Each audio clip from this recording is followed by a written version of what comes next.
Well, it's only 89 degrees out, so why not go for a workout? Monday, October, I don't know, 18th or 19th, I think 19th. Heading from my house, head out to the bike path. Gonna do a little 3 times 6 minutes, 3 times 3 minutes workout. Definitely having the old DOMS, delayed onset muscle soreness from the Saturday race. But so this morning, Blanca got up. We did our little 4K, and I went out and did another run walk. Getting a little bit of 5 miles. Did some door dashing. Door dashing is kind of good cross training. Basically get out there, do a hard workout, then get it in and out of your car for a couple hours. And by the time you get home, pretty dang tired. Of course, I always feel bad talking about tired when friends are out doing crazy races. According to Walter and Harvey Lewis, are at hour 61 of the Big's backyard. The only 2 left in the United States version. I think there's 3 in the Mexico race and 2 in the Belgian race. So they're fighting for the USA Championship. And of course, they would love to get to 72 hours and get the 300 mile, which no one's done yet. But if the person quits and you do a lap, you're the champ, but you don't get to do no more laps. So you need a teammate. I think they're 2 good people together, Courtney and Harvey. Harvey, recently broke the record for bad water to top of Mount Whitney, 146 miles. I think he did it in 33 hours. Then, of course, you got to hike the other 11 miles down, so it's really the bad water 157. So he's done plenty of tough stuff. Of course, Courtney has got Tahoe 200, and I was there when she did the American record 24-hour race a few years ago. And she's, of course, done really well at Big's, coming in second, or whatever.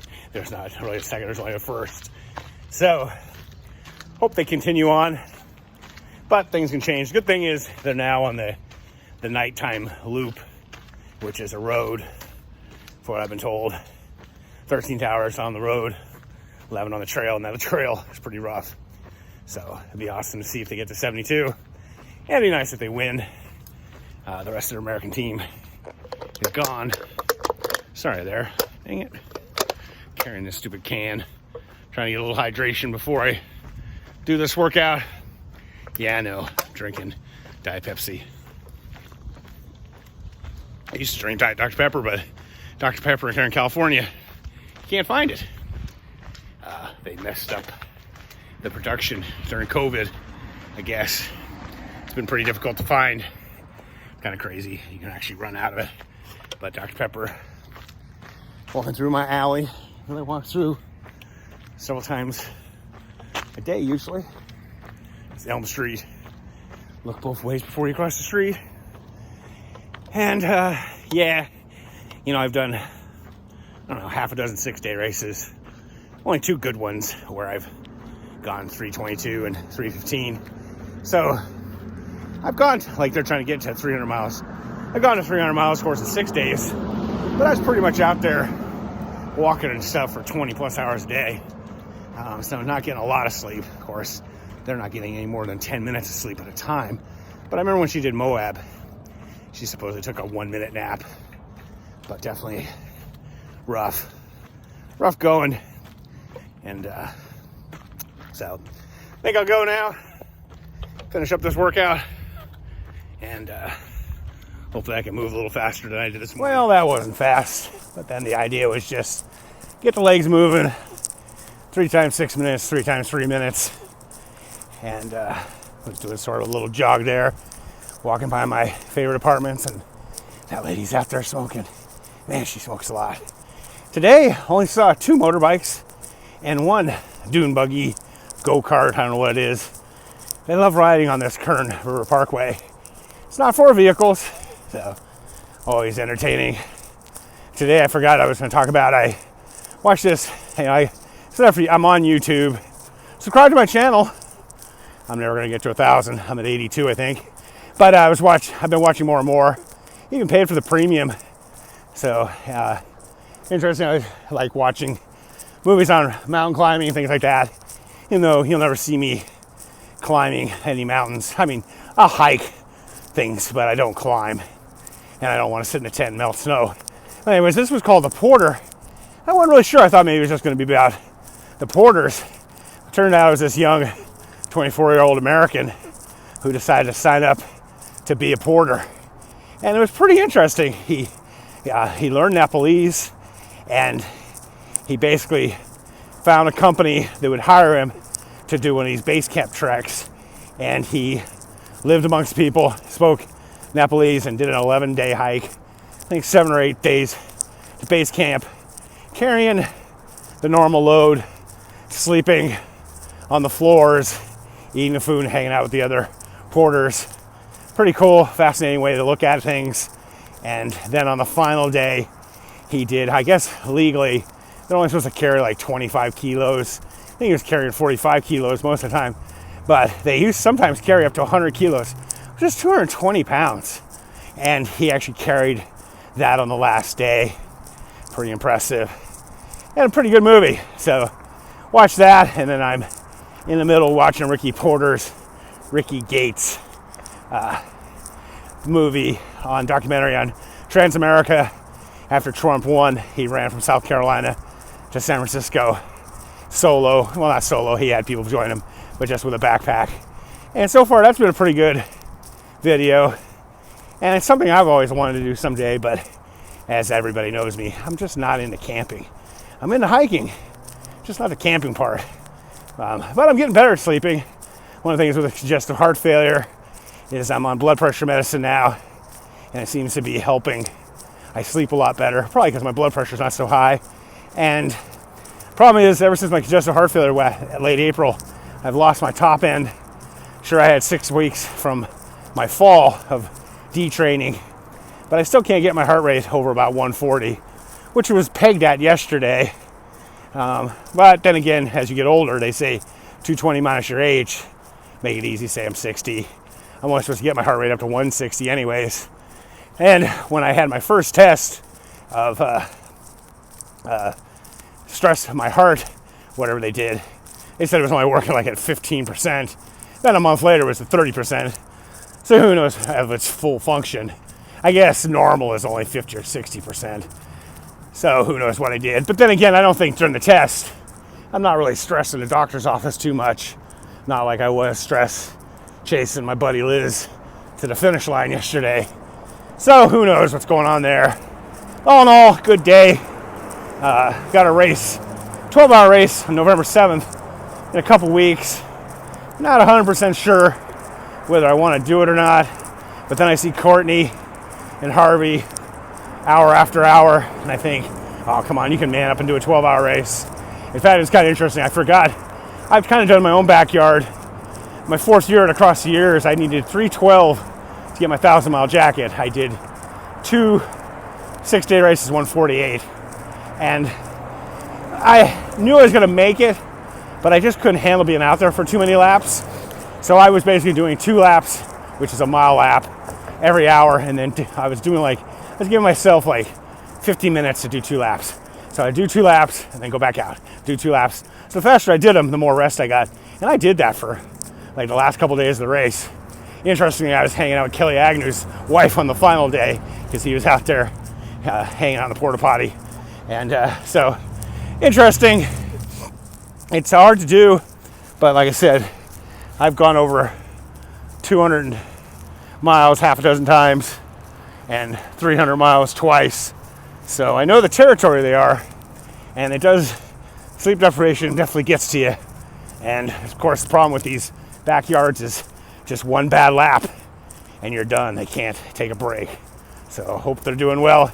Can't wait to get back home and see how they're doing. Well, good news. It is Monday, October 19th, 6:52 p.m. here in Bakersfield, California, which means it's 9:52 out in Tennessee, Belt Buckle, Tennessee. Drove by. It is pretty rural. And it was good news as I got home, got done with my workout, and here in the room watching some Dallas Cowboys losing some more football. I had flashed, according to Walter, got done with lap 62. She did a 46.45. In fact, her fastest lap is 44.03, which is lap 12. In fact, it's kind of interesting. Her slowest lap was lap number 9, out long ago, because they're at 62 laps now. And Harvey's slowest was lap 2, and he's 43.41 is his fastest lap. And he popped in. He did his last lap 51.43. Courtney 46.45. So good to see that they're going to go on. They're at 258, so it looks like they'll get to 262 and hopefully get that march to 300. This morning, I did a little over 5 miles, 18:45 pace. Walked the Weasel for the first 4K and then did the last 4K run walk.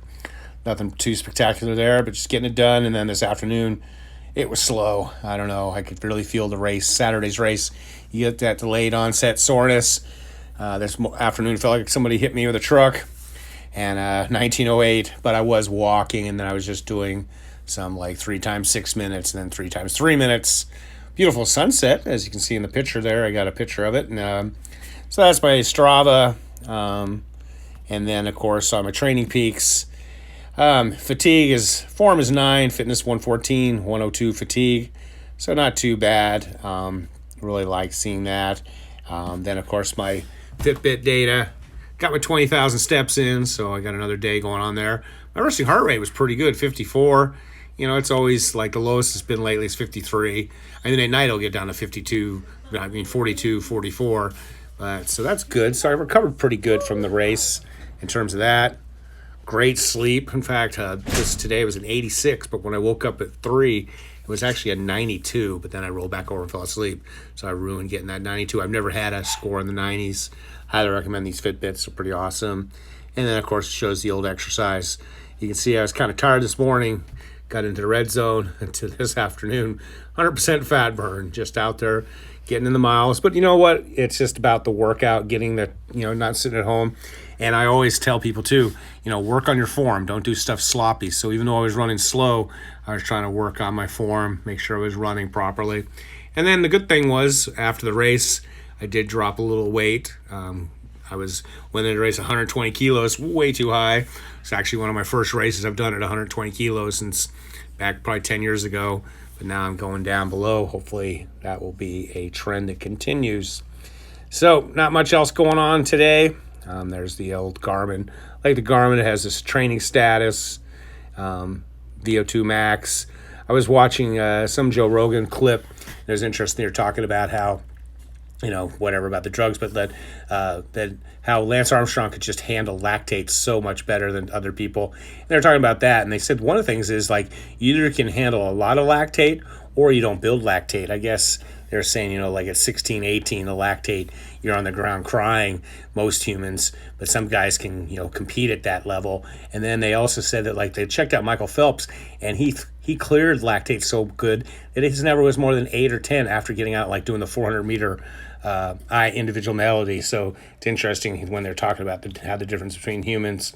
And then, of course, I do like the Garmin, how it has here, your last 7 days, 63 miles, average resting heart rate. I don't wear this thing all the time, though. So anyways, good news. So another day in the books. Still undecided on the, I'm not going to leave yet. Still undecided on whether I'm going to do the 12-hour race on November 7th.